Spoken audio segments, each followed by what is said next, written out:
Hi folks, welcome to the Christie Handknitting Podcast, episode 30 part 2. It is Wednesday the 7th of December and I'm coming to you from my home in Perth, Scotland. We've got a completely different backdrop today because, as I've kind of explained on more recent podcasts, the lighting and weather here is just dreadful. Dreadful conditions for sort of podcasting and for keeping warm. This is the only room in my home at the moment that I can get any sort of decent light, and I've still got a massive blaring electric light above me. But I have done a bit of a test and it's not blowing the colours of the yarn that I've got to show you today out too much, so we're just going to have to give it a go and go with it. So hi to all of you. You'll find me all over the internet in all the fun places. I'm Christie Handknitting on Facebook and Tumblr, although I haven't used Tumblr in goodness knows how long. I am at Knits on Twitter, and you'll find me on Ravelry as well, where I am Pan Within. We have a Ravelry group for the podcast, so if you go up to the groups of the forum tab and type in those magical words, you'll find us. So that's where you want to go and join to be eligible for any sort of giveaways and to take part in any competitions and things like that. So you must be subscribed to the podcast for that and a member of the group. If you like what you're seeing, please give the like button some love and consider subscribing if you haven't. Welcome back all my returning viewers, and you know, if this is your first time checking me out, well, you're very welcome here. Thanks for giving me a shot. So part 2 is a bit different today. We're still in more sort of unusual format. I haven't done a complete first year of podcasting yet, so it may just be that in the winter months, with the lack of daylight, available daylight and time and such, that I have to kind of do it into 2 parts. And yeah, I just look for your support in during that, and then you can kind of opt in out what bits you like or maybe don't like, and kind of go forward through them or whatever. Anyway, whatever you guys want to do, I'm pretty easy regarding all of it. So in part 2 today, we are going to go through rehomed yarns that I've got recently. I want to show you part of a gift that came through the post, which was lovely. I'd completely forgotten about it, so it was perfect, and it arrived just before my birthday last month. Yeah, I don't think I've shown them to you. See, that's what happens, because I think it was almost a full 3 weeks before my last proper podcast, and I don't know whether I'm coming or going at the moment, but I've just got to embrace that and go with it. I've got some finished items to show you. I have also got one item on my needles, active on my needles at the moment as well. So without further ado, this is what's coming up part 2 today. So first up, rehomed yarns. Now, I'm supposed to be knitting from stash at the moment. I'm setting up a studio upstairs in the house, and as I was saying to Josh while I was doing so, I actually got to the point where I felt quite physically sick looking at my stash, which is not a good thing. And then I had to remind myself that I've got 30 years of knitting behind me, and it is my full-time job, and I've been seriously knitting for a good number of years now. I mean, Josh and I have been together for 4.5, living together for 4, and I was seriously knitting long before I met him. So I am going to gather a stash, and like most knitters, particularly those that do primarily work with natural fibres, at some point through your knitting evolution you are going to have amassed acrylic yarns, and I do have a lot, and I'm hoping to really knit a lot of blankets and hats and things for sort of refugee appeal and other sort of charitable organisations, particularly coming in the new year. And I'm saying new year because this is my busiest time of year. I do need to bring in some money for the household as well. So I hate the phrase charity begins at home, but I do just need to take a little bit more time out and finish commissions and such I've got to do, and then I can go back to helping others through my work. And it's finding the balance between the two, because it is good to give back as and when you can, you know, but with the grace of God, any of us could be in any sort of really dreadful, heartbreaking situation at any time. So there is a lot of acrylic, there's a fair amount of other stuff. I hadn't realised just the scale of my stash, because before Josh and I moved at the beginning of August, we shared a 1-bedroom bungalow with our 2 cats. We're now a 2-human, 3-cat family. I have space to work in the house as well, which I didn't really have before. We were very much living on top of one another and accommodating my business from that 1-bedroom bungalow as well. And we had built-in cupboards and wardrobes next door, which we don't have in this house. But one full big deep cupboard housed all my yarn, and it was all boxed up most of the time, or in pillowcases or whatever, to get it in that cupboard, and I couldn't properly physically see what was there. And I personally don't really like the Ravelry sort of like stash tool. I've tried a couple of times to use it and I just find it too finicky. It's not really for me. It may be in the future, I just have to see. But I have been setting out my stash properly, having a good proper look at it, trying to organise everything and make it all more workable, and I've got some absolutely exquisite yarns there as well. I'm really enthused and wanted to kind of get on. So it's because of those reasons really that I don't want to be buying that much more. That said, and I've mentioned this again just a couple of episodes ago, if I go to a small independent yarn shop and I financially have the means at that time to support that endeavour, then that is what I'm going to do. I'm going to buy at least one skein of yarn, because to me it's important that that's someone else's small business, and you know, one bad event, one bad year and or whatever, and it could go down and you don't know what you've got until it's gone. And there have been so many more local yarn shops and such this year globally have just succumbed, and it's not right, it's not fair, and we're always going on about how big-hearted and wonderful this community is, and sometimes I feel that we need to step up and support these guys. And I've heard so much recently about I'm in a yarn diet, I'm in a yarn diet. That's all well and good, and that's sometimes also the message that you're giving out, is that you should constantly sort of be in a yarn diet, and having a stash is a bad thing. I don't see a stash as being a bad thing. I think it's about how you build your stash, and there's some fantastic blog posts out there. I'll have to see if I can find them again and maybe share them. It's about having quality, and in particular sort of types of yarn, and I don't see having a stash that you're working with as a bad thing. I don't see it as a bad thing at all. And there are people, particularly the indie dyers, these are, like I say, these are folks' livelihoods at the end of the day. So I'm feeling quite bad that I've added, and once my studio is properly set up and I've got the carpet down and everything, then I will take you on a tour of it, and it will evolve and such, so I don't have any problems with that. But at the minute I'm just going to kind of talk about it a wee bit.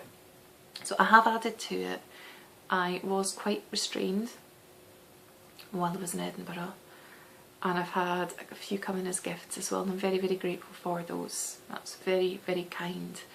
But I think I will mostly be spending 2017 is really trying to, and again, stash busting isn't the term, and that's a term even Stephen West has said that he doesn't like. I just want to reduce the stash of what I have in order to help it evolve and be more functional for what my needs are. So I went to Edinburgh with David, and we met Inga and Atlee, and Inga, David and I hit up 2 yarn stores. So we first of all went to Be Inspired Fibres,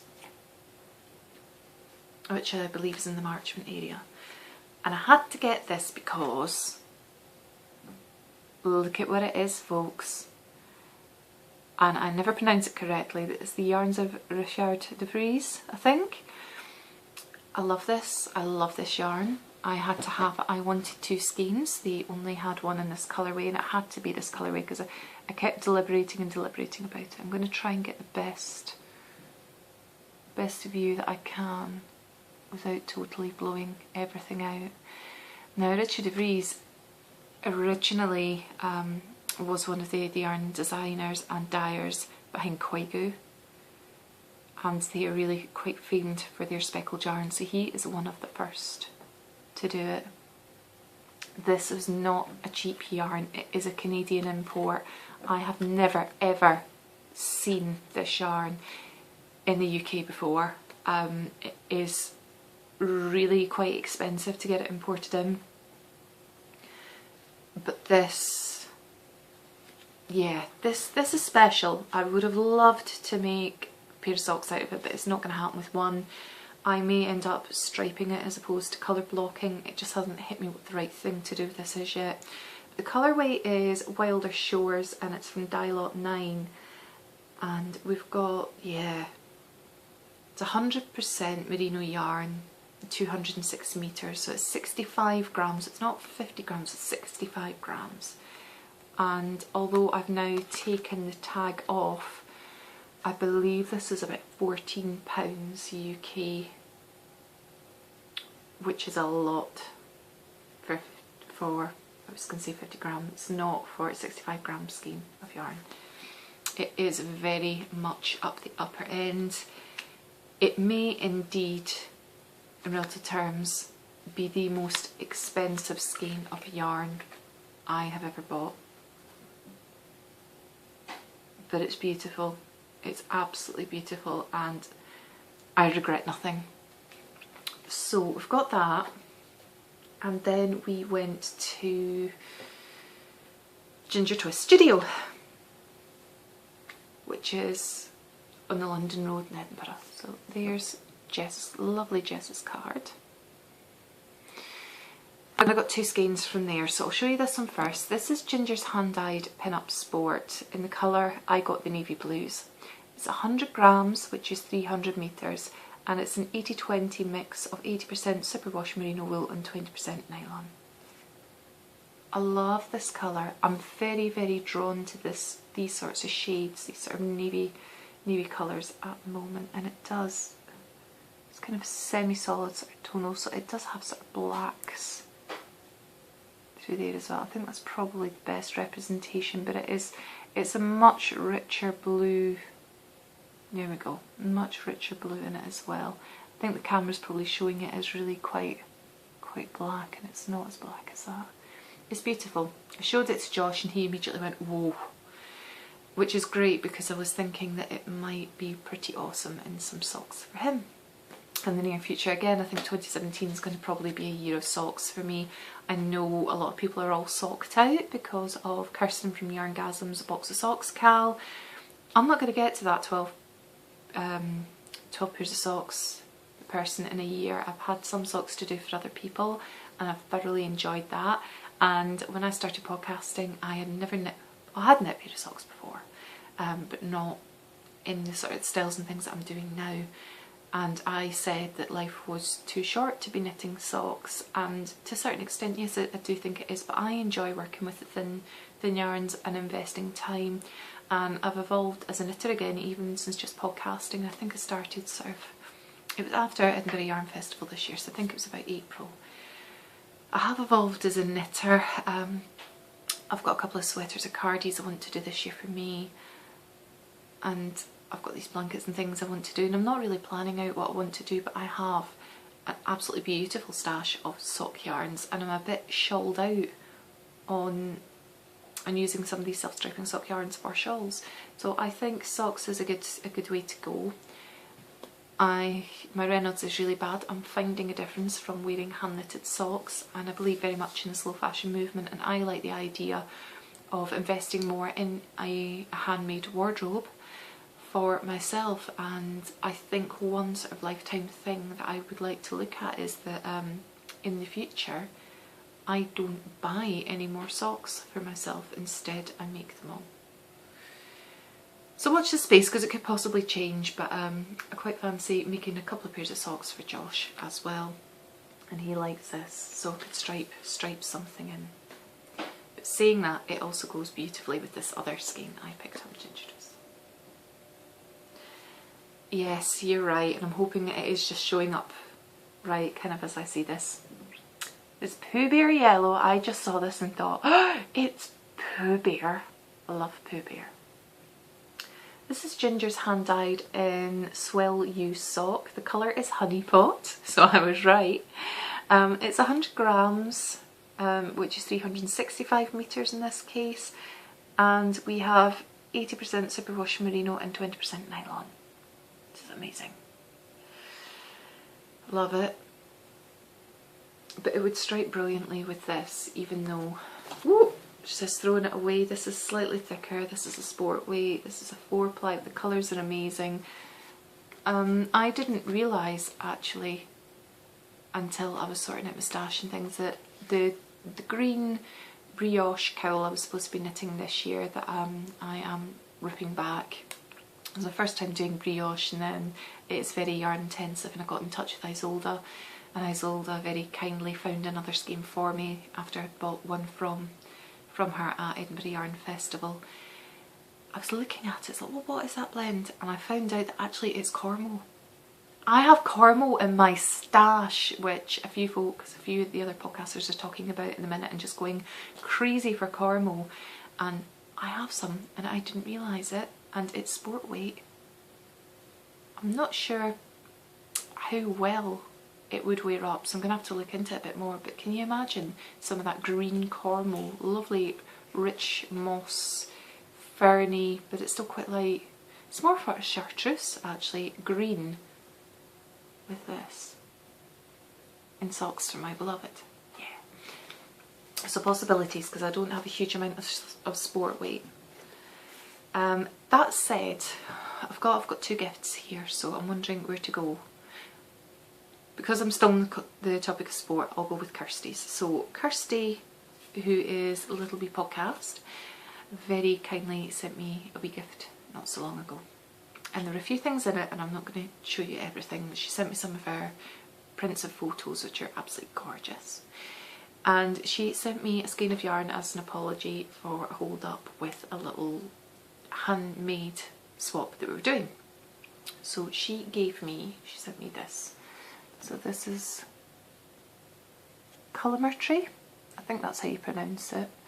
This is a Swinny Sport. It's 70% pure new wool and 30% nylon, 300 metres for the 100 grams, and it's a thicker sock weight. And this is probably, although they're quite subdued colours, Josh isn't really a colourful guy. He likes his navies and his blues and his greys, and that's the sort of person he is, and that's fine as long as it's not greyish.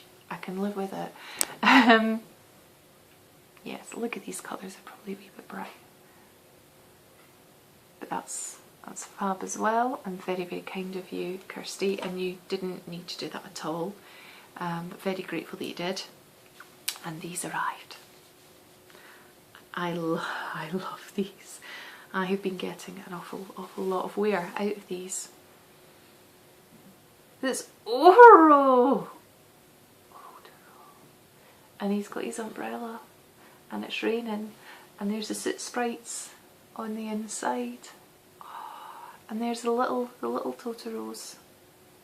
There's 2 different ones. Look, oh, I don't know if I can actually properly show you. There you go, that's probably the best way. So there's little Totoros here, and then there's these ones that got leaves above their heads because they're using them as umbrellas. And if you are aware of My Neighbour Totoro, it's all completely making sense, and if it's not, well, it's something that you totally should check out. I love these, they're so cosy. Thank you so much, Kirsty. I know you're gutted because you made them for you and they didn't fit, but I am delighted with them and getting so much wear out of them. So at least they're not going to waste. Your time hasn't gone to waste. And look at my Oros. It's fabulous work. And jumping back to Inga, when Inga and Natalie came over, she brought a little gift. We exchanged gifts, and the chocolate's all gone, so I'm not showing you the chocolate, but it came in this wee bag, Icelandic bag, and David got one too, and there's a couple of balls of yarn in here. Icelandic yarn. So this is Camp yarn.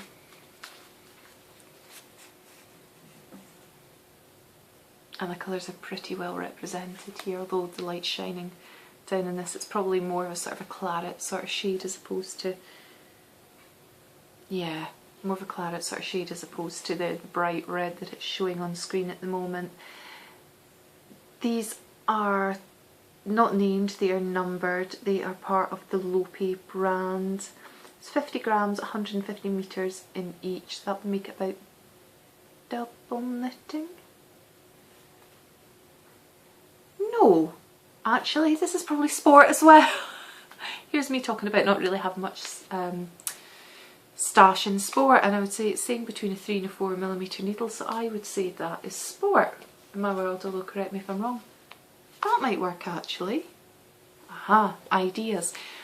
Okay, so this is lovely, it's gorgeous. This is colour 0958 and this one is colour 1200, and yeah. So that was extremely kind of you, Inga. It's very smooshy. The Icelandic Lope yarn I've had before hasn't been as smooshy as this. Does it give you a breakdown of what it is?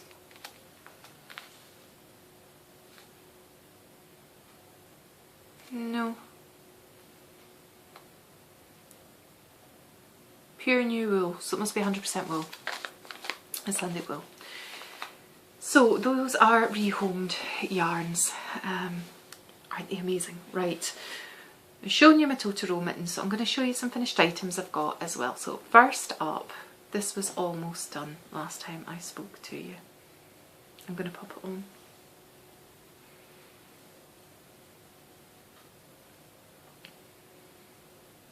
Behold my cat hat. Isn't that so cute? Just wondering if I've put it on the right way there. No, I haven't. And I've got hat head now. I put it on back to front. Well, that was clever, wasn't it, when podcasting? It's my ears. Look.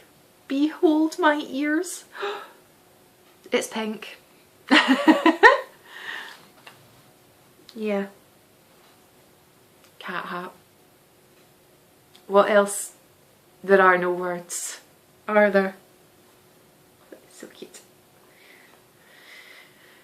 Okay, well, we move on to what else I've got. I'm going to take the hat off. It is so much fun though.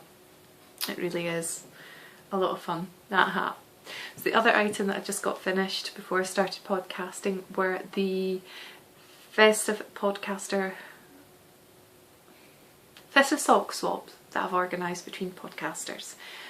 So I need to get my ends woven in, and I need to get these blocked, and I need to get these out to my recipient. So here we go. I think I'd shown you that I had one finished before. I think I had one finished before. I haven't got the label with me, so that's just brilliant, isn't it? Well done, Eva. It's Opal Nightlife. So it is a discontinued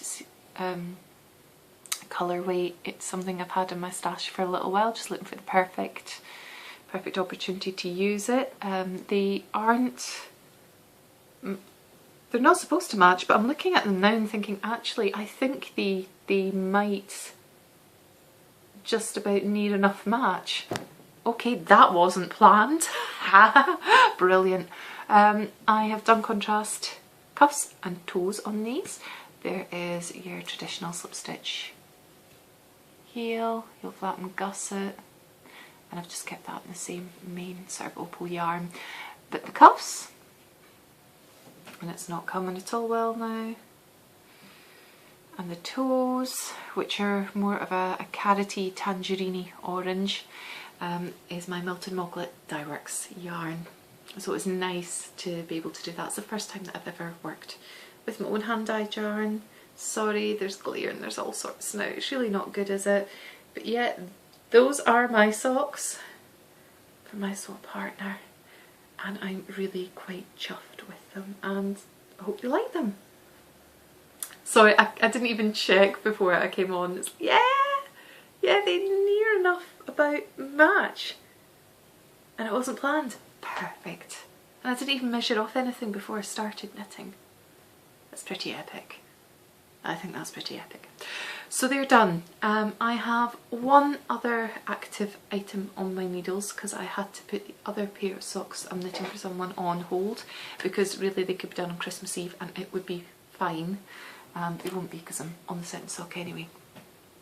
This is a Cloudburst hat by Corey Ellen Boberg. I think that's how you pronounce his surname. I'm really sorry if I haven't got it right. This was a free pattern on Ravelry, but I'm not quite sure if it still is. It's knitted in an Aran weight yarn, although I am using a discontinued chunky one from my stash, and although it's chunky, I think it's quite a thin chunky. It's Serdar Peru, might even be Serdar Peru Naturals, and the colour isn't really showing up that well here, but there's sort of natural shades of brown here. It's a blend of wool, alpaca and acrylic. And you've got a band of rib that continues the full height of the hat, and then you've got this sort of like basket weave with lace detail through it as well. So it's a nice colour, nice yarn, nice texture. I think it all goes well together, and the lighting really for this isn't great, so I'm sorry about that. That's maybe a wee bitty better. But this will probably have to go in timeout now until I get these socks finished. And I've got some other items that I'm needing done by Christmas as well, so we'll just see how it goes, because Christmas is coming, folks. It really isn't long to go at all. So I am going to sign off now. Thank you for spending some time with me. I wish you happiness, as I always do. Happy knitting, happy spinning, happy crocheting, happy whatever it is you do. Take care of yourself, take care of one another, and I will hopefully, very hopefully, speak to you again soon. Bye for now.